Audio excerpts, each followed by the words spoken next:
여러분 안녕하십니까? 히브리서 강해 시간에 오신 것을 진심으로 환영합니다. 오늘은 그 네 번째 시간입니다. 히브리서 8장과 9장과 10장을 함께 연구해보는 아주 흥미있는 시간이 되었습니다. 여러분, 히브리서 8장, 9장, 10장은 이제 드디어 하늘에 있는 성소, 예수님께서 우리의 대제사장으로 하늘 성소에 들어가신 것이 무엇인지에 대해서 우리가 연구하는 이제 그런 좋은 대목이 되는 것입니다. 먼저 우리 히브리서 8장 1절부터 7절까지 있는 말씀을 제가 먼저 읽고 나서 우리 함께 연구해 보도록 하십시다. 히브리서 8장 1절부터 7절까지 제가 낭독합니다. 여러분, 화면에 나오는 이제 그 성경절들을 잘 좀 유심히 지켜보시기 바랍니다. 이제 하는 말의 중요한 것은 그러한 대제사장이 우리에게 있는 것이라. 그가 하늘에서 위엄의 보좌 우편에 앉으셨으니 성소와 참 장막에 부리는 자라. 이 장막은 주께서 베푸신 것이요 사람이 한 것이 아니니라. 대제사장마다 예물과 제사 드림을 위하여 세운 자니 이러므로 저도 무슨 드릴 것이 있어야 할지니라. 예수께서 만일 땅에 계셨다면 제사장이 되지 아니었을 것이니 이는 율법을 쫓아 예물을 드리는 제사장이 있음이라. 저희가 섬기는 것은 하늘에 있는 것의 모형과 그림자라. 모세가 장막을 지으려 할 때에 지시하심을 얻음과 같으니 말씀하시되 삼가 모든 것을 산에서 내게 보이던 본을 쫓아 지으라 하셨느니라. 그러나 이제 그가 더 아름다운 직분을 얻으셨으니 이는 더 좋은 약속을 세우신 더 좋은 언약의 중보시라. 저 첫 언약이 무흠하였다면 둘째 것을 요구할 일이 없었으려니와. 그랬습니다. 자, 이제 1장부터 7장까지 이제 말씀을 연구한 다음에 이제 8장에 들어가서 새로운 국면으로 들어갑니다. 이 새로운 국면으로 들어갈 때 사도 바울은 이 8장 1절에서 다음과 같이 말씀했습니다. 이것을 우리 영어로 좀 한번 읽어볼까요? Now of the things which we have spoken, this is the sum. 이게 무슨 뜻일까요? 지금까지 내가 1장부터 7장까지 기록한 모든 말을 요약해보면, 말하자면 결론은, 다시 말해서 결론적으로 말하자면 1장부터 7장까지 내가 설명을 다 했는데 그 모든 일의 요약을 가지고 결론적으로 말한다면 그런 뜻이에요. 결론적으로 무슨 말입니까? 그래서 우리에게 대제사장이 있으니 어디에요? 참 장막에서 일하는 분이라. 이 땅에 있는 지상성소가 아닌 하늘에 있는 참 성소에 역사하시는, 성소에서 일하시는 대제사장이 하늘에 계신다. 그분에게 초점을 맞춰라. 이렇게 설명을 지금 하고 있다고 말입니다. 모세가 만든 성막은 하늘에 있는 것을 보고 본따서 만든 것이었습니다. 여러분, 모세가 만든 이 지상성소는 하늘에 있는 실제 원형을 보고서 본따서 만든 모형이었단 말입니다. 그렇게 지금 사도 바울은 설명하고 있습니다. 그게 무슨 말입니까? 분명히 하늘에도 성소가 있다. 그것이 진짜다. 이 땅에 있는 옛날 지상 성소는 하늘에 있는 성소를 우리에게 알려서 보여주기 위한 그저 모형에 불과하는 것이다. 하늘에 예수님께서 진짜로 성막에서 지금 봉사하고 계신다. 그 말씀을 우리에게 하고 있는 것입니다. 여러분, 하늘 성소에서 사역하고 계시는 예수 그리스도께, 예수님께 초점을 맞춰야 된다고 말입니다. 여러분, 이제 곧 예루살렘 성전이, 실제 이 세상에 있는 예루살렘 성전이 로마 군대에 의해서 무참히 파괴돼 버릴 것입니다. 그때 그들은 믿음을 잃을 가능성이 있어요. 그래서 그럴 필요 없다. 하늘에 계신 예수님께서 하늘의 진짜 성소에서 우리를 위해서 사역하고 계신다. 그렇게 지금 설명해 주고 있는 것입니다. 여러분, 이제 지상 성소나 과거의 모형들은 메시아께서 오실 것과 앞으로 오실 것에 대해서 또 그분의 사역을 설명해 주기 위한 상징으로 사용하신 것입니다.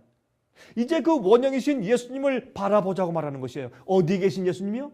하늘 성소에 계신 예수님. 여러분들은 하늘 성소에 계신 예수님을 항상 바라보는 생활을 사십니까? 거기서 주님께서 무엇하고 계십니까? 베케이션을 휴가를 즐기고 계십니까? 아닙니다.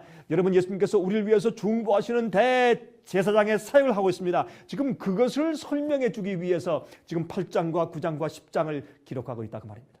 이해하시겠습니까? 여러분, 출애굽기 25장 8절 9절 우리가 읽은 이 말씀을 좀 더 이해하기 위해서 출애굽기 25장 8절과 9절 보면 다음과 같은 말씀이 있어요. 내가 그들 중에 거할 성소를 그들을 시켜 나를 위하여 짓되 무릇 내가 내게 보이는 대로 장막의 식양과 그 기구의 식양을 따라 지을지니라 그랬습니다. 여기 보니까 어떻게 말씀하십니까? 하나님께서 이 하늘에서 성소 원형을 보여주셨죠. 그래서 이 땅에 있는 성소를 그것을 보고 그것을 줄여서 모형으로 지었다 그 말이죠. 그렇게 지금 하나님께서 이미 출애굽기 25장에 기록해 두셨습니다. 자, 하나님께서는 당신의 백성들과 시인의 산에서 언약을 맺으셨습니다. 그것을 옛 언약이라고 부릅니다.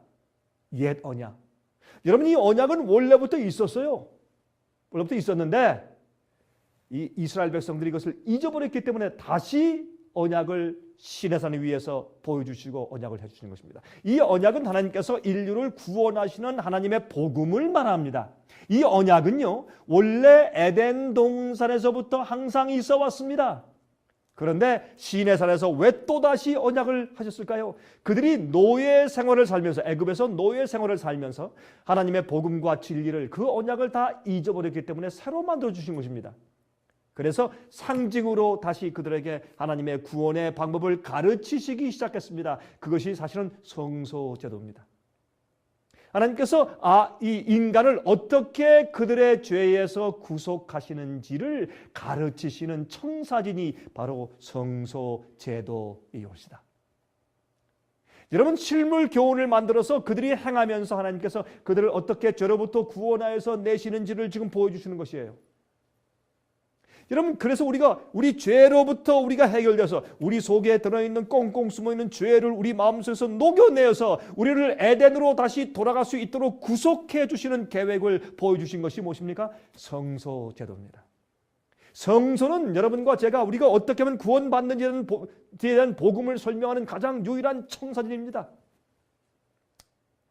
여러분, 제가 쓴 이 성소에 대한 그 책을 혹시 아직 가지고 계시지 못한 분이 계시면 저희 사무실에 전화해서, 한국이나 미국이나 전화해서 그 성서책을 좀 받아가시기 바랍니다. 아주 중요한 내용이 그 속에 들어있습니다. 여러분, 이 복음이요, 원래는 에덴 동산에서 먼저 제일 처음에 계시가 되었습니다. 영원한 복음입니다. 이 복음은 변치 않는 복음이에요. 영원토록 변치 않습니다. 여러분, 에덴 동산에서 말이죠, 범죄한 후에 우리 사람의 아담과 해와의 몸에서 빛의 옷이 사라지고 그냥 발가벗은 몸이 드러나게 되었습니다. 그래서 그들은 수치스러움을 가리기 위해서 무화과 나무 잎을 가지고 이렇게 그들의 이제 몸을 가렸죠. 하나님께서 어떻게 했습니까? 양을 잡아서 그 가죽을 벗겨서 그 가죽 옷을 입혔다고 했습니다. 여러분, 가죽 옷을 입히기 위해서는 동물이 죽어야 되죠. 그래서 에덴 동산에서 양을 죽이는 일을 통해서 하나님께서 그들에게 가죽옷을 입혀주시면서 복음이 무엇이고 예수님께서 어떻게 그들을 구속하실지에 대해서 이미 성소제도의 첫 장면을 그들에게 보여주신 것입니다. 여러분, 아담이 말이죠, 범죄한 다음에 두렵고 떨고 있을 때 하나님께서 아담에게 말씀하실 것입니다. 아담아, 너희 뒤에 있는 양들을 좀 불러라. 뒤에 보면 두 새끼 어린 양들이 놀고 있습니다. 그들이 참 사랑했던 애완용 동물이었겠죠. 하나님께서 그들을 불러라. 그래서 아담과 해와가 하면서 한번 불렀을 것입니다. 그때 그 어린 순진한 양들이 뛰어옵니다. 여러분, 양들이 뛰어오는 모습 보았습니까? 참 순진하고 아름답죠. 뛰어와서 어떻게 합니까? 한 마리는 지금 아담의 품에, 또 한 마리는 해와의 품에 안기는 것입니다. 여러분, 안긴 다음에 어떻게 합니까? 하나님께서 이제 그에게 말씀하십니다. 아담아, 너 저기에는 돌을 보느냐? 예, 봅니다. 2개를 가져와라. 2개를 가져왔습니다. 그걸 서로 이렇게 부딪혀서 깨트리라. 부딪혀서 깨트렸습니다. 그때 아담은 키가 크고 힘이 장사였습니다. 그때 하나 깨진 돌이, 그 당시 돌은 전부 다 보석이었겠죠. 그 아주 한 깨진 돌이 빼죽하게 칼처럼 되었습니다. 그것을 가지고 하나님께서 말씀하기를, 너 그것을 가지고 양을 쳐라. 아니, 양을 죽이란 말입니까? 양을 빨리 쳐라. 양을 쳤을 것입니다. 찔렀을 것입니다. 양이, 죄 없는 양이 발을 떨면서 큰 눈을 가지고 내가 무슨 잘못을 했길래 날 이렇게 때리십니까? 라는 표정을 가지고 양이 죽어갑니다. 피가 흐릅니다. 깜짝 놀란 아담이 그 양을 땅에 던지면서, 하나님, 우리가 범죄했으므로 이렇게 죽을 것입니까? 라고 물었을 때 하나님께서, 아니야 아담아, 너희가 범죄했기 때문에 내가 앞으로 너희의 후손 가운데 태어나서 너희 죄를 내가 대신 책임지고 내가 저렇게 죽을 것이다 라고 설명해 주셨을 것입니다. 그때 아담과 해와는 무릎을 꿇고 예수님께 이렇게 말했을 것입니다. 주님이시여, 그렇게 하지 마십시오. 우리가 그냥 죽게 하십시오. 주님, 그렇게 하지 마십시오. 여러분, 그래서 드디어 복음의 의미를 처음부터 이해하고 성소 제도의 시작을 이 제물을 드림으로, 믿음으로 제물을 드림으로 구원받고 용서받는 것이 무엇인지 그들이 이해하기 시작한 것입니다. 여러분, 그래서 그들이 죄를 미워하게 되었습니다. 여러분, 성소 제도는 우리가 양을 끌고 가서 죽이고 제사하면서 우리가 죄를 미워하고 의를 사랑하게 만드는 것입니다. 이것이 처음에 에덴 동산에서 범죄한 이후에 있었던 십자가에 대한 계시였습니다. 여러분, 에스겔서 16장 59절과 60절에 다음과 같이 말씀했습니다. 나 주 여호와가 말하노라. 내가 맹세를 멸시하여 언약을 배반하였은즉 내가 내 행한 대로 내게 행하리라. 그러나 내가 너의 어렸을 때 너와 세운 언약을 기억하고 너와 영원한 언약을 세울 것이라 했습니다. 여러분, 하나님께서 말이죠, 하나님께서 사실 그들이 언약을 어겼습니다. 언약은 주종관계가 맺는 것입니다. 임금과 신하, 부모와 자식, 그 다음에 주인과 종, 이렇게 주종관계가 맺는 것입니다. 거긴 조건이 따라요. 원래 하나님께서 말이죠, 이스라엘 백성들에게 출애굽기 19장 보시면 이스라엘 백성들에게 시내산에서 어떻게 십계명을 주시기 전에 그들과 언약을 맺으시죠.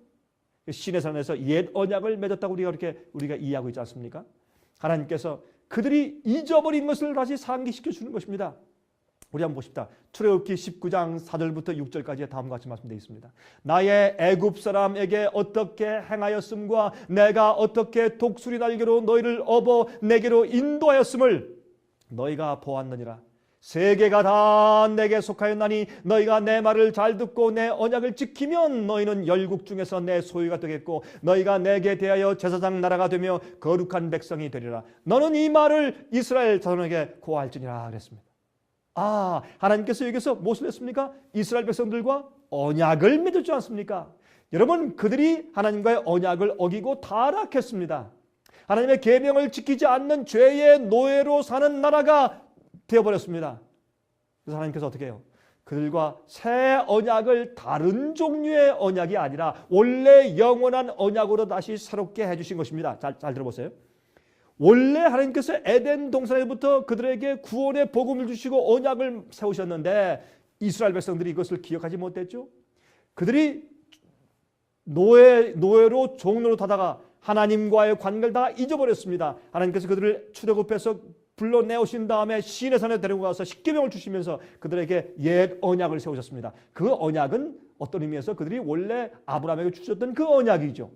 그렇죠? 아담이 알았고 에녹이 알았고 노아가 알았던 언약입니다. 그러나 그들이 잊어버렸습니다. 하나님께서 시내산에서 그들과 함께 언약을 맺었는데 그 언약을 우리가 옛 언약이라고 부릅니다. 왜? 새 언약은 십자가 밑에서 다시 이루어졌기 때문에 우리가 새 언약 시대 사는데 그것은 십자가에서 우리가 다시 하나님과 새 언약 관계에 들어갔으니까 그 언약은 없던 것을 새로 만든 것이 아니라 원래 있었는데 잊어버린 것을 다시 쉽게 설명하고 다시 상기시켜주는 그 언약을 가리켜서 우리가 십자가에서 새 언약을 맺었다고 하는 것입니다. 여러분, 그 새 언약 가운데 어떤 경험이 있습니까? 그들의 마음을 새롭게 하셔서 하나님의 말씀과 계명대로 살 수 있는 백성들을 만들어 주시는 것입니다. 우리가 주님의 계명을 지키는 것은 우리 힘으로 안 돼요. 주의 성령께서 우리 마음을 씻으시고 피의 보혈로 씻으시고 새로운 마음을 주시고 거듭나게 하실 때 우리가 주의 뜻대로 살 수 있게 되어버리는 것이죠. 그것이 새 언약의 백성 되는 길입니다. 여러분이시여, 주님과 언약을 할 때 무엇이 있습니까? 조건이 있습니다. 또 축복이 있습니다. 그것은 우리 마음대로 하는 것이 아닙니다. 자, 이제 히브리서 8장 8절부터 13절을 읽겠습니다. 다음과 같이 말씀되어 있습니다. 저희를 허물하여 일렀으되 주께서 말씀하시되 볼지어다 날이 이르리니 내가 이스라엘 집과 유다 집으로 새 언약을 세우리라. 또 주께서 말씀하시되 내가 저희 열조들의 손을 잡고 애굽 땅에서 인도하여 내던 날에 저희와 세운 언약과 같이 아니하도다. 저희는 내 언약 안에 머물러 있지 아니하므로 내가 저희를 돌아보지 아니하노라. 또 주께서 말씀하시되 그날 후에 내가 이스라엘 집으로 세울 언약이 이것이니 내 법을 저희 생각에 두고 저희 마음에 이것을 기록하리라. 나는 저에게 하나님이 되고 저희는 내게 백성이 되리라. 또 각각 자기 나라 사람과 각각 자기 형제를 가리켜 이르기를 주를 알라 하지 아니할 것은 저희가 작은 자로부터 큰 자까지 다 나를 알미니라. 내가 저희 불의를 긍휼히 여기고 저희 죄를 다시 기억하지 아니하리라. 하셨으니라. 새 언약이라 말씀하셨음에 첫 언약은 낡아지게 하신 것이니 낡아지고 쇠하는 것은 없어져 가는 것이니라 그랬습니다. 여러분, 이스라엘 백성들이 첫 언약을 어겼습니다. 그렇죠? 하나님께서, 근데 이 문제가 하나님께 문제가 있었던 것이 아니라 사람들에게 문제가 있는 것이죠. 언약은 주종관계에서 맺는 언약입니다. 조건과 축복이 따릅니다. 새 언약의 조건과 축복은 옛 언약과 같아요. 시내산에서 맺은 그 언약의 조건과 축복은 같습니다. 너희가 내 명령과 규례를 지키면 너희가 내 백성 되고 나는 너희 하나님 될 것이라. 내가 널 책임진다 하는 것입니다. 그것은 주의 말씀과 계명을 쫓아 순종해서 하는 조건이 따릅니다. 그래야 구원의 조건이 이루어지는 것입니다. 그게 주님의 축복입니다. 그러나 주님의 언약을, 약속을 어겨버리면 주님의 축복도 없어져 버리는 것입니다. 여러분, 언약을 맺는 사람의 태도와 마음이 달라지는 것이 새 언약이에요. 새 언약은 옛 언약의 조건과 축복이 똑같이 있는 것인데 새로 언약을 맺는 것이에요. 거기엔 언약을 맺는 사람의 마음의 태도와 조건이, 마음의 이 형편이 달라지는 것입니다. 거듭났습니다. 주 앞에 회개하고 주 앞에 굴복했습니다. 주님의 사랑을 깨달았습니다. 어디에서? 십자가에서 하나님을 드디어 깊이 이해하게 되었습니다. 그 다음부터 주님의 말씀대로 살고 싶은 마음이 생기고 동기가 달라지고 소원이 달라졌습니다. 새 언약의 관계에 들어가는 것입니다. 십자가의 피의 보혈로 주님의 사랑을 이해했기 때문에 하나님께서 그들로 하여금 하나님의 뜻과 계명을 따라 살고 싶은, 또 살 수 있는 마음을 다시 창조해 주셨기 때문에 그들은 새 언약 관계에 들어갔습니다. 어디에서? 십자가 위에서 말해요. 어디에서? 갈바리 위에서. 그래서 그들의 회개와 다시 태어남을 통해서 새 언약 속으로 들어갔단 말이에요. 그래서 옛 언약 때는 그게 안 됐는데, 그래서 그것을 패하고 새 언약에, 왜? 하나님께 문제가 있어서 패하는 것입니까? 아닙니다. 우리 인간들에게 문제가 있기 때문에 인간이 예수님의 십자가 밑에서 하나님을 깨닫고 회개하고 다시 변화된 다음에 새로운 언약 관계에 들어가기 때문에 새 언약이라고 말하는 것입니다. 그 언약의 조건과 축복이 달라진 것은 아닙니다. 그 언약의 내용이 달라지고 새로운 종류의 언약이 세워진 것은 아니란 말입니다. 그것을 지금 이 8장에서 잘 설명하였습니다. 자, 이제 우리 히브리서 9장 1절부터 7절까지 있는 말씀을 제가 좀 읽어보도록 하겠습니다. 자, 히브리서 9장 1절부터 7절까지 있는 말씀을 이제 읽겠습니다. 다음과 같이 말씀되어 있습니다. 1절부터 7절까지. 여기서는 제가 성소의 그림을 좀 보여드리면서 제가 설명을 해야 할 것입니다. 다음과 같이 말씀되어 있습니다. 1절부터 제가 읽어볼까요? 예, 다음과 같이 말씀되어 있습니다. 첫 언약에는 섬기는 예법과 세상에 속한 성소가 있더라. 예비한 첫 장막이 있고 그 안에 등대와 상과 진설병이 있으니 이는 성소라 일컫고, 여러분 좀 우리 사진을 좀 볼까요? 하나님께서 시내산 위에서 율법을 주실 때에 동시에 그들에게 또 무엇을 주셨는가? 계명을 지킬 수 없기 때문에 그들이 계명을 지킬 수 있는 참 구원의 경험을 하게 하기 위해서 앞으로 오는 십자가를 미리 보여주고, 하나님께서 인간들을 죄로부터 구원해 내시는 방법을 보여주기 위해서 십자가를 중심으로 그들을 변화시켜서 구원해 내시는 것을 설명해 주기 위해서 무엇을 주셨습니까? 성소 제도를 만들라고 하시고 성소 제도를 보여주셨다, 그 말입니다. 자, 그런데 여러분이 이스라엘 백성들이 12지파가 성소를 중심으로 이렇게 이제 진을 치고 살았지 않습니까? 그 가운데 성소를 이렇게 만들라고 했습니다. 겉에 성벽이 있죠. 성소의 성막에 이 바깥에 벽이 있습니다. 그 다음에 그 안에 이 성소 뜰이 있고 또 무엇이 있습니까? 여기에 성소 막이 있습니다. 첫 번째가 성소고 두 번째 있는 곳이 지성소입니다. 그래서 이 성막 안에 성소와 지성소가 있는 것을 우리가 상식적으로 잘 알고 있죠. 그 다음에 이제 여러분 성소뜰에 보시면 여기엔 제일 가운데 무엇이 있습니까? 번제단이 있습니다. 이 옆에서 그 양을 끌고 온 사람이, 양이나 염소를 끌고 온 사람이 양이나 염소의 머리 위에 손을 얹고서 그 안수한다고 했는데, 그 안수한다는 뜻은 자기 죄를 다 고백한 다음에 그 양을 죽이지 않습니까? 죄인이 피를 받아서 이 번제단 주위에 뿌리는 것입니다. 그리고 이 이스라엘 백성 전체를 위한 속죄제를 드릴 때는 제사장이 그 피를 가지고 성소 안에 들어가서 휘장 앞에 바닥에 7번 뿌리면서 이스라엘 백성들의 죄를 위해서 이 기도하는 그런 일을 한 것을 우리가 성경에서 상식적으로 알고 있습니다. 자, 이렇게 해서 성막을 주셨는데 이 성소 뜰 말고 여러분 이것은 이 밤에도 낮에도 계속해서 이 번제들 안에 그 타는 그 희생 제물이 그 연기가 하늘로 올라가서야 되죠. 하나님의 그 중보 사업이 끝나지 않는 것을 예수님의 피의 그 보혈의 의례가 역사가 끊임없이 이제 우리에게 효용이 있다는 것을 말씀해 주는 것이죠. 이것이 성소뜰의 사역이고 이것은 예수께서 이 땅에 오셔서 사신 그 사역을 의미하는 것이고 그 다음에 성소 안에 들어가니 첫 번째 칸 성소 안에 들어가니까 여기 뭐라고 그랬습니까? 제일 처음에 등대가 있고 금촛대가 있고 그렇죠? 그 다음에 또 상이 있고 오른쪽에 그 다음에 또 무엇이 있습니까? 이 금향로를 말하는데 향단은 아직까지 말하지 않습니다. 그 이유를 제가 설명을 드릴게요. 왼쪽에 금촛대가 있고 등대가 있고 오른쪽에 떡상이 있습니다. 여기에 12덩이의 떡이 6개, 12덩이의 떡이 있는데 그것은 12지파 온 이스라엘에게 생명의 떡이 되시는 것을 상징하죠. 떡상이 여기에 있습니다.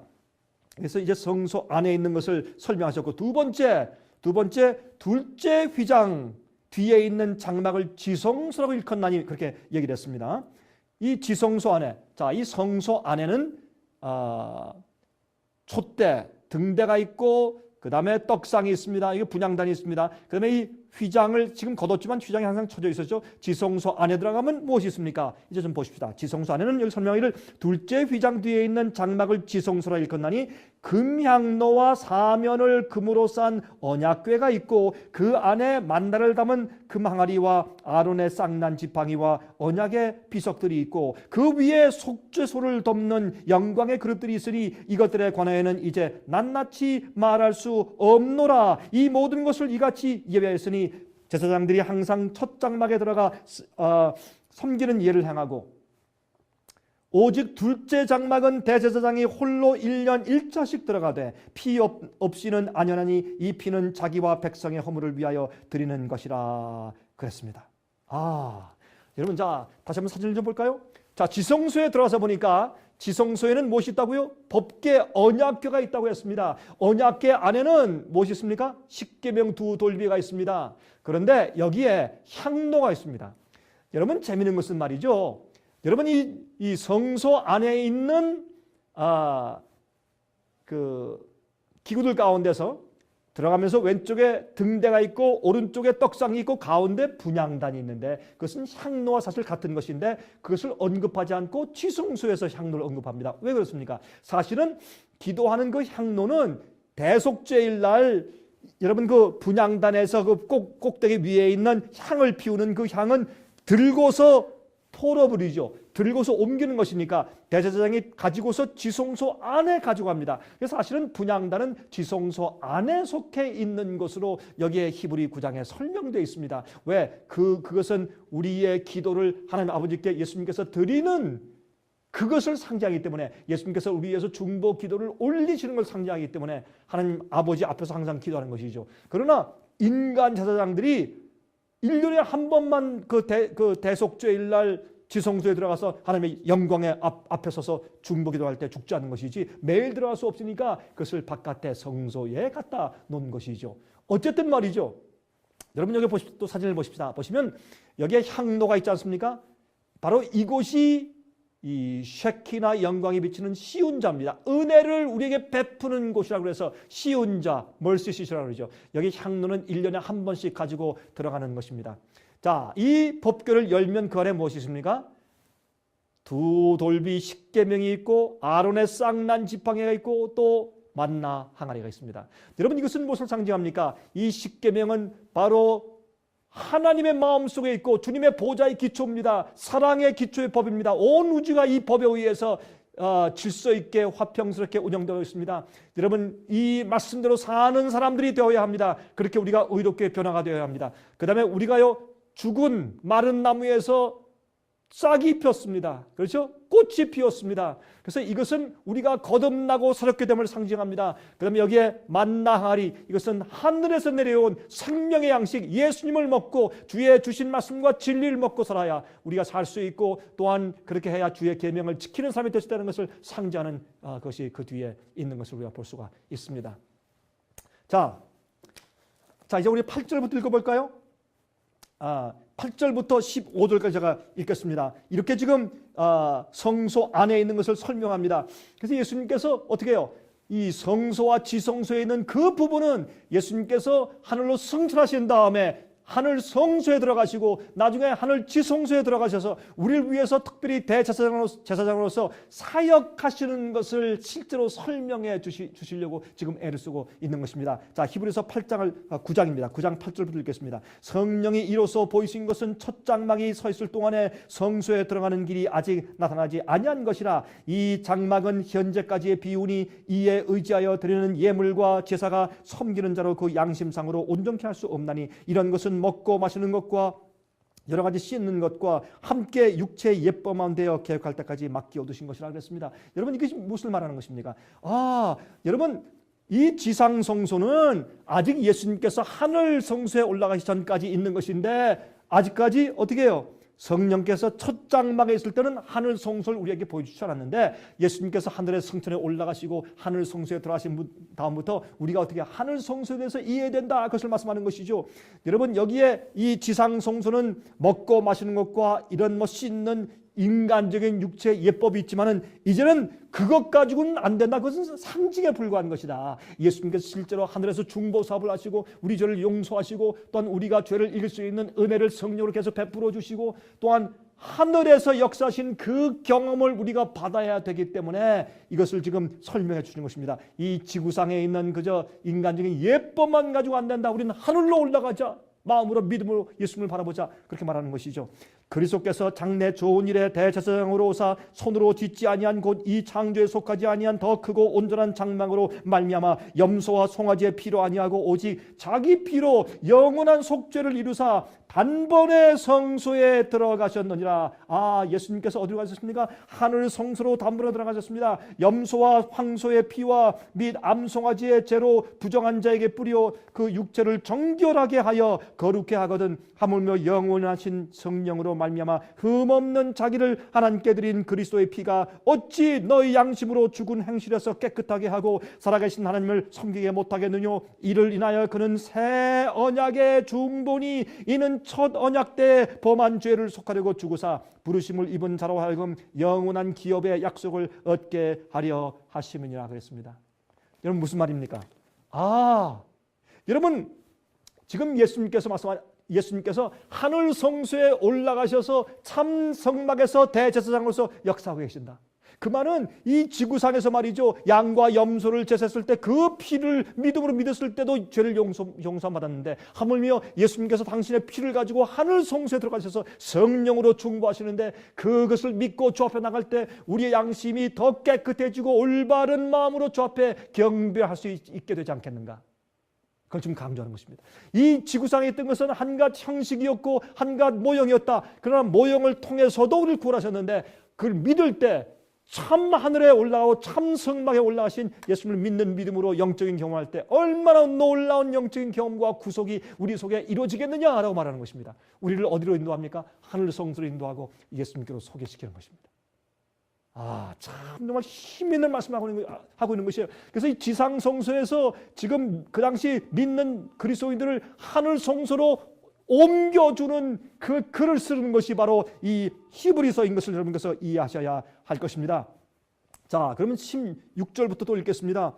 유언은 유언한 자가 죽어야 하나니 유언은 그 사람이 죽은 후에야 견고한 즉 유언한 자가 살았을 때는 언제든지 효력이 없느니라. 이러므로 첫 언약도 피 없이 세운 것이 아니니, 여러분, 첫 언약인 지상 성소에서도 피로 정결케 되었죠. 피로 용서를 받았죠. 모세가 율법대로 모든 계명을 온 백성에게 말한 후에 송아지와 염소의 피와 및 물과 붉은 양털과 우슬토를 취하여 그 책과 온 백성에게 뿌려 이르되 이는 하나님이 너에게 명하신 언약의 피라 하고 또한 이와 같이 피로써 장막과 섬기는 일에 쓰는 모든 그릇에 뿌렸느니라.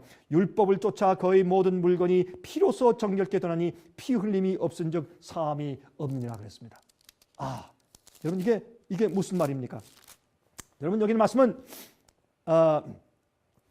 옛날에도 피를 뿌려서 피가 흘림으로 용서받은 것처럼 예수님도 당신의 피를 가지고 하늘에 올라가셨다. 진짜 피를 가지고 그렇게 지금 설명을 하는 것입니다. 23절 그러므로 하늘에 있는 것들의 모양은 이런 것들로서 정결케 할 필요가 있었으나 하늘에 있는 그것들은 이런 것들보다 더 좋은 제물로 할지니라. 이 땅에는 양과 염소의 피지만 그것은 상징이지만 이제 더 좋은 피 예수님께서 당신의 피를 흘리신 그 당신의 피를 가지고 올라가셨다.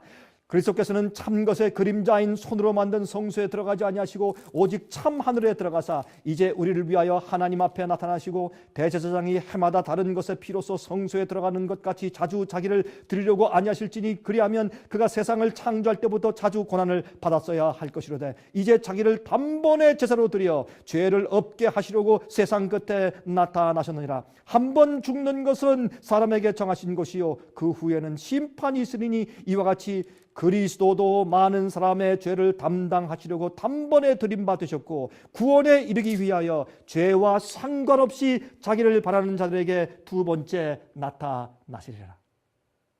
놀라운 말씀이 여기에 있어요. 여러분 이 말씀은 제가 설명할 필요가 없죠. 이 지구상에 있는 그 모형 원래 첫 번째 성막 말고 참 성막이 있는 하늘의 성막 성소에 들어가셨다.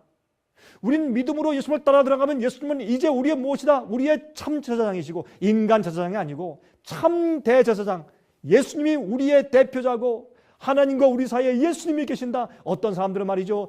하나님과 우리 사이에 성자들을 놓고 마리아를 놓고 어떤 존재를 놓아서 우리가 그분한테 부탁해서 예수님께 나가서 우리를 위해서 대신 기도해달라고 부탁합니다. 그럴 필요가 없습니다. 성경은 말하기를 하나님과 우리 사이에 중보자는 유일하신 자 예수 그리스도밖에 없다고 했습니다. 우리는 누구를 통해서 예수의 어머니가 아니라 무슨 성자 어느 누구를 통해서 간접적으로 할 필요가 없습니다. 우리는 예수님께 직접 나갈 수 있고 예수님은 인간으로 오셨고 우리 형제가 되셨고 우리 맏형으로 하늘에 올라가 계신 것을 우리가 믿어야 할 것입니다. 그러므로 그 예수님 앞에 우리가 지금 나간단 말입니다. 자, 그런데 예수님은 어떻게 해요? 한 번 양을 또 가져가고 또 가져갈 필요가 없는 것이 예수님의 피는 한 번 흘린 다음에 그 보혈의 피는 충분하기 때문에 우리 그것을 믿고 저 앞에 나갈 수 있단 말입니다. 그런데 예수께서 이렇게 하늘에서 이 사업을 이 중보 사업을 하신 다음에 죄와 상관없이 오신다고 했어요. 여러분 제가 벌써 제가 읽었지 않습니까? 히브리 9장 27절과 28절을 이미 읽어드렸지 않습니까? 여러분이시요. 그렇죠? 그러므로 지금 제가 뭘 말하는 것입니까? 여기 히브리서 9장 27절과 28절에 말씀하기를 뭐라 그랬습니까? 예수님께서 이제 많은 사람의 죄를 담당하시려고 단번에 들이맞으셨고 십자가에서 이미 돌아가셨고 그 다음에 어떻게 하신다고? 이제 두 번째 오실 때는 어떻게 해요? 죄와 상관없이 자기를 바라는 자들에게 두 번째 나타나시리라 그랬단 말이에요. 그러면 죄와 상관없이 그게 무슨 말입니까? 더 이상 죄를 담당하시고 지시는 분으로서가 아니라 죄를 다 해결하시고 죄를 다 없애시고 도말하시고 이제는 어떻게 책에서 다 지우시고 누가 구원받고 누가 멸망당할지를 다 결정하신 다음에 누가 예수의 피의 보혈로 영원히 살 자격을 얻은 일을 다 결정하신 다음에 이제 주님께서 더 이상 죄를 지는 일이 없이 죄와는 끝났습니다. 은혜 시간이 끝났습니다. 이제 더 이상 죄를 지지 않고 죄와 상관없이 자기를 바라는 자들을 위해서 이 땅에 오신다고요. 나타나신다고요. 예수 재림이 속히 이 땅에 말 것입니다. 여러분 세상의 예언의 징조를 보십시오. 예수님이 속히 오실 것입니다. 이 세상은 우리가 영원히 살 것이 아닙니다. 성소제도는 하나님께서 어떻게 죄의 문제를 해결하시는지를 보여주는 실물 교훈입니다. 여러분 고린도후서 5장 21절에 이렇게 말씀했습니다. 하나님이 죄를 알지도 못하신 자로 우리를 대신하여 죄를 삼으신 것은 우리로 하여금 저의 안에서 하나님의 의가 되게 하려 하심이라 그랬어요. 예수님께서 우리를 의롭게 되기 위해서 돌아가신 것입니다. 우리가 죄 습관에 그대로 살려고요? 아닙니다. 여러분, 우리가 용서받은 죄에서 그대로 산다면 무슨 용서할 필요가 무엇이 있겠어요? 우리를 의롭게 하고 의가 되게 하기 위해서 죄를 책임지시고 우리를 위해서 하늘 성소에서 우리를 구속하시는, 깨끗해 하시고 죄를 도말하시는 역사를 하고 계시단 말이에요. 예수님과 함께 우리가 협력해야 합니다. 주님께 나가야 합니다. 주님께서 역사하시는 은혜와 협력해야 합니다. 주님의 성령과 협력해야 합니다. 우리가 저를 얼른 회개하고 버려야 합니다. 주님이 우리 속에 사시게 해야 합니다. 여러분, 요한일서 3장 1절부터 9절까지 말씀했지 않습니까? 제가 지난 시간에 읽어드렸죠. 보라, 아버지께서 어떠한 사랑을 우리에게 주사 하나님의 자녀라 일컬음을 얻게 하셨는고 우리가 그러하도다. 그러므로 세상이 우리를 알지 못하면 그를 알지 못함이니라. 사랑하는 자들아, 우리가 지금은 하나님의 자녀라. 장래에 어떻게 될 것은 아직 나타나지 아니하였으나 그가 나타내심이 되면 우리가 그와 같을 줄을 아는 것은 그가 계신 그대로 볼 것을 인함이니 주를 향하여 이 소망을 가진 자마다 그의 깨끗해 하심과 같이 자기를 깨끗하게 하느니라. 죄를 짓는 자마다 불법을 행하나니 죄는 불법이라. 그가 우리 죄를 없이 하시려고 나타내신 바 된 것은 너희가 아나니 그에게는 죄가 없느니라. 그 안에 거하는 자마다 범죄하지 아니하나니 범죄하는 자마다 그를 보지도 못하였고 그를 알지도 못하였느니라. 자녀들아, 아무도 너희를 미혹하지 못하게 하라. 의를 행하는 자는 그의 의로움과 같이 의롭고 죄를 짓는 자는 마귀에게 속하나니 마귀는 처음부터 범죄함이니라. 하나님의 아들이 나타나신 것은 마귀의 일을 멸하려 하심이니라. 하나님께로서 난 자마다 죄를 짓지 아니하나니 이는 하나님의 의의 씨가 그의 속에 거함이요 저도 범죄치 못하는 것은 하나님께서 났습니다. 그랬어요. 주님께서 우리를 용서하시고 십자가에 돌아가신 것은 어떻게 여러분과 저를 죄와 상관없이 의롭게 사는 자로 만드셔서 우리를 다시 에덴 동산으로 회복시켜 돌아가시기 위해서 그렇게 하신 것입니다. 아멘 하십니까? 얼마나 감사합니까? 자, 이제 히브리서 10장을 갑니다. 히브리서 10장 1절부터 14절까지 있는 말씀을 제가 좀 낭독해 드리겠습니다. 히브리서 10장 1절부터 14절까지 있는 말씀을 좀 한번 같이 읽어보면서 좀 해석해 보십시다. 율법은 장차 오는 좋은 일의 그림자요 참 형상이 아니므로 해마다 늘 드리는 바 같은 제사로는 나오는 자들을 언제든지 온전케 할 수 없느니라. 과거에 있는 모세율법은 절기제도 같은 것들, 성소 같은 그런 것들은 우리를 온전케 할 수 없다. 특별히 해마다 우리가 그 당시 이스라엘 백성들이 대속죄를 가서 항상 죄를 도말하는 경험을 했어도 그것을 가지고는 진짜 그들의 양심이 온전히 될 수 없었다. 실제로 이제 그것은 우리가 마지막 시대에 하나님께 나가서 우리가 정말로 죄를 속하고 정결케 되고 우리 죄의 도말의 경험을 할 수 있는 것을 상징하는 것이다. 그렇게 말씀했습니다. 여기는 대속죄를 좀 설명하고 있어요. 지성소의 경험을 좀 설명하고 있습니다. 그러므로 이 지상성소에 있던 것은 모형이니까 진짜 우리가 지성소의 경험을, 죄를 정말 없애고 죄에서 완전히 해방되는 경험을 해야 된다. 그걸 좀 설명하고 있는 것이에요. 예수께서 하늘 지성소에 올라가서 그 역사를 우리를 위해 하고 계시다. 그걸 좀 설명해 주고 있는 것입니다. 자, 그렇지 아니하면 섬기는 자들이 단번에 정결케 되어 다시 죄를 깨닫는 일이 없었으니 어찌 드리는 일을 그치지 아니하였으리요. 그러나 이 제사들은 해마다 죄를 생각하는 것이 있나니 대속죄를 지났어도 또 죄를 짓고 또 회개하는 일이 생기고 또 문제가 생기지 않습니까? 정결케 되지 않았단 말입니다. 그러므로 참 정결케 되는 경험이 주의 백성들에게 앞으로 남아있다. 그걸 지금 설명하고 있는 것입니다. 이는 황소와 염소의 피가 능히 죄를 없이 하지 못함이라. 그러므로 세상에 임하실 때 말씀하시되 하나님이 제사와 예물을 원치 아니하시고 오직 나를 위하여 한 몸을 예비하셨도다. 전체로 번제함과 속죄제는 기뻐하지 아니하시나니 이에 내가 말하기를 하나님이여 보시옵소서 두루마리 책에 나를 가리켜 기록한 것과 같이 하나님의 뜻을 행하러 왔나이다 하시니라. 예수께서 이 땅에 오실 때 인간의 육체를 쓰시고 인간의 입장에 오셔서 인간과 같이 시험 받으시고 인간과 같이 연약함 가운데서 유혹을 받으시고 승리하실 때 하나님으로 승리했습니까? 아닙니다. 인간으로 승리하시고 성령을 받아 승리하신 경험을 하셨다 그 말입니다. 지금 그것을 설명하시는 것입니다. 예수님께서는 하나님의 아버지의 뜻을 행하고 주님의 아버지의 계명을 지키는 것이 즐겁고 기쁜 것이었습니다. 그 예수의 마음은 하나님의 계명과 말씀과 뜻을 즐거워하고 기뻐하고 주님의 뜻대로 사는 것이 좋아지는 그런 마음을, 예수의 마음을 우리 마음 가운데 받아야 합니다. 여러분, 그래서 빌립보 2장 5절을 말씀했죠. 너희 안에 이 마음을 품으라 곧 그리스도 예수의 마음이니 라고 말씀을 하신 것이 아니겠습니까? 위에 말씀하시기를 제사와 예물과 전체로 번제함과 속죄제는 원치도 아니하고 기뻐하지도 아니하신다 하셨고 이는 다 율법을 따라 드리는 것이라. 그 후에 말씀하시기를 보시옵소서 내가 하나님의 뜻을 행하러 왔나이다 하셨으니 그 첫 것을 폐하시면 둘째 것을 세우려 하심이라. 자, 이제 이 땅에 있는 성소제도는 예수님의 몸을 상징해요. 예? 성소제도는 예수님의 몸입니다. 예수님이 우리를 위해 돌아가시는 그 예수님의 사역을 전체적으로 상징해요. 그것을 이제 폐하시고, 왜? 예수님이 실제 성막 성소신 예수께서 오셨으니까, 실제 성소 제물인 어린 양 예수님께서 오셨으니까, 그래서 예수님께서 새로운 이제 성소 제도를 예수님을 통해서 세우신 것입니다. 첫 번째 것을 폐하시고 두 번째 것을 세우시죠. 이 뜻을 쫓아 예수 그리스도의 몸을 단번에 들이심으로 말미암아 우리가 거룩함을 얻었노라.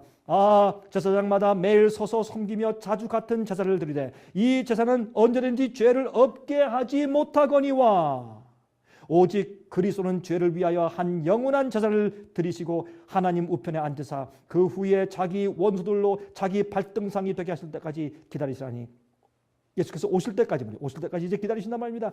죄 영원한 속죄를 하늘에서 이루시고 저가 한 제물로 거룩하게 된 자들을 영원히 온전케 하셨느니라.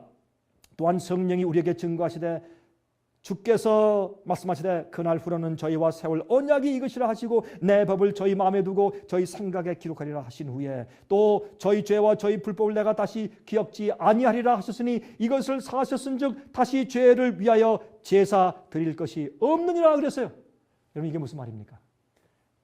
예수님께서 말이죠, 이제 우리 마음 가운데서 무슨 역사를 하십니까? 양도할 수 있고 염소할 수 없는 일. 무슨 말입니까?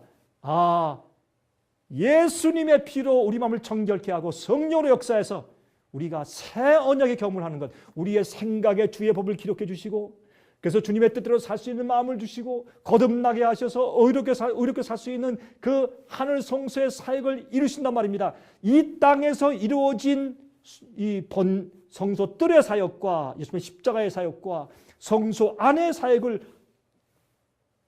예수님께서 성소 뜰의 사역은 이 땅에서 하고 올라가시고 성소 안의 첫째 칸의 사역은 하늘에서 이루시고 지금은 지성소에 있는 그 사역을 지금도 우리 속에서 이루시고 계시다. 그래서 지금 설명하고 계시다 그 말입니다. 우리가 이 은혜를 받아야 합니다. 그렇죠? 자, 19절부터 있습니다. 그러므로 형제들아 우리가 예수의 피를 힘입어 성소에 들어갈 담력을 얻었나니 그 길은 우리를 위하여 휘장 가운데로 열어놓으신 새롭고 산 길이요 휘장은 곧 저의 육천이라. 자, 이제 그림을 좀 보시죠.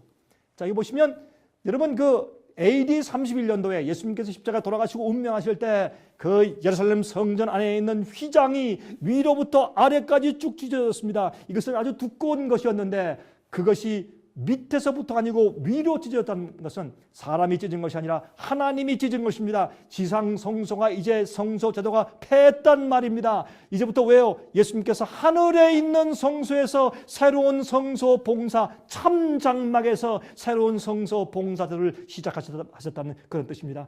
여러분, 예수님의 십자가에서 이 땅에 있는 죄에 대한 속죄의 피를 흘리시고 구속의 기초를 놓으시고 하늘에 올라가셨습니다. 예수님은 이 세상을 위해서 당신의 속죄 제물을 치루신 것입니다.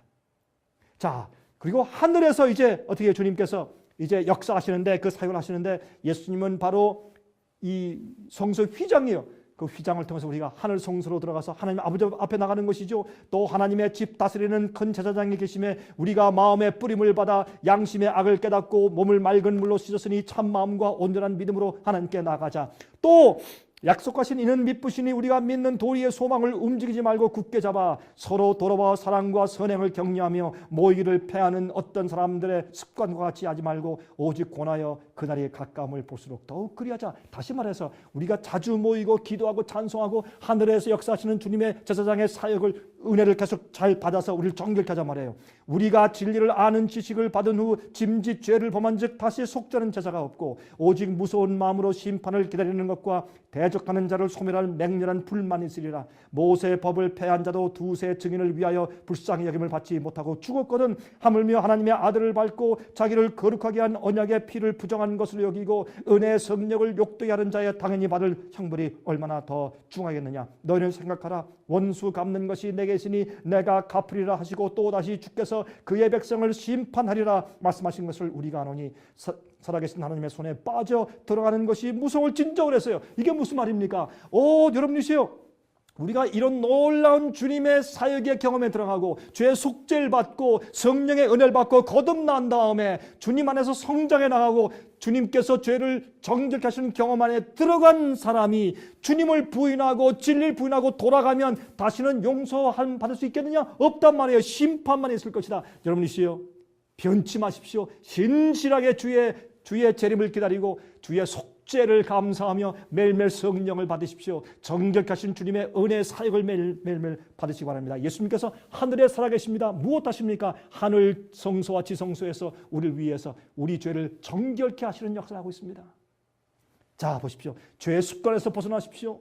죄의 파워에서 해방되십시오. 주님께는 그런 의롭게 하는 능력이 있는 것입니다. 32절, 전날에 너희가 빛을 받은 후에 고난의 큰 싸움에 참은 것을 생각하라. 혹 비방과 환난으로서 사람에게 구경거리가 되고 혹 이런 형편에 있는 자들로 사귀는 자 되었으니 너희가 갇힌 자를 동정하고 너희 산업을 빼앗기는 것도 기쁘게 당한 것은 더 낫고 영구한 사업이 있는 줄 압니다. 그러므로 너희 담대함을 버리지 말라. 이것이 큰 상을 얻느니라. 너희에게 인내가 필요하면 너희가 하나님의 뜻을 행한 후에 약속을 받기 위함이라. 여러분, 이 세상에서 가장 중요한 것은 무엇입니까? 여러분이 주의 말씀대로 살고 하나님과의 관계 속에서 하늘 지성소에 역사하시는 주님의 은혜를 받는 것입니다. 우리 죄를 정결케 한 다음에 의롭게 사는 것입니다. 주님의 증인되는 것입니다. 주님이 죄와 상관없이 주님을 기다리는 사람들을 데리러 오실 때 인침받는 백성으로 거기 서 있어야 하는 것입니다. 잠깐 후면 오실리가 오시리니 지체하지 아니하시리라. 오직 나의 의인은 믿음으로 말미암아 살리라. 또한 뒤로 물러가면 내 마음이 저를 기뻐하지 아니하리라 하셨느니라. 믿음으로 말미암아 사는 것은 무슨 뜻입니까? 주님의 뜻대로 사는 것입니다. 믿음으로 말미암아 산단 말입니다. 여러분, 절대로 하늘에 계신 주님의 사역에 믿음을 놓치지 마십시오. 우리는 뒤로 물러가 침륜에 빠질 자가 아니요 오직 영혼을 구원함에 이르는 믿음을 가진 자니라. 여러분이시여, 오늘날 많은 그리스도인들이 자기를 위해 믿습니다. 자기가 축복받기 위해 믿습니다. 인정받기 위해 믿습니다. 아닙니다. 뒤로 물러가지 아니할 참된 믿음을 가지십시오. 믿음으로 말미암아 의롭게 되는 믿음을 가지십시오. 변치 않는 믿음을 가지십시오. 예수님이 그런 자들을 데리시러 오십니다.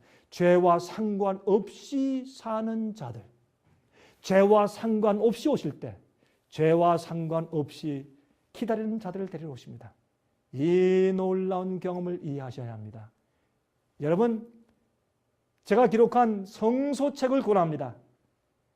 오늘 제 강의 들으신 분들 가운데 더 깊이 이것이 무슨 뜻인지, 주님께서 하늘 성소에서 우리를 어떤 사람으로 변하게 하시려고 하는 것인지, 14만 4천의 경험이 무엇인지, 마지막 참교의 증인의 경험이 무엇인지를 알고 싶은 분들은 저희 사무실에 전화해서 그 책을 받아가십시오. 성소책입니다.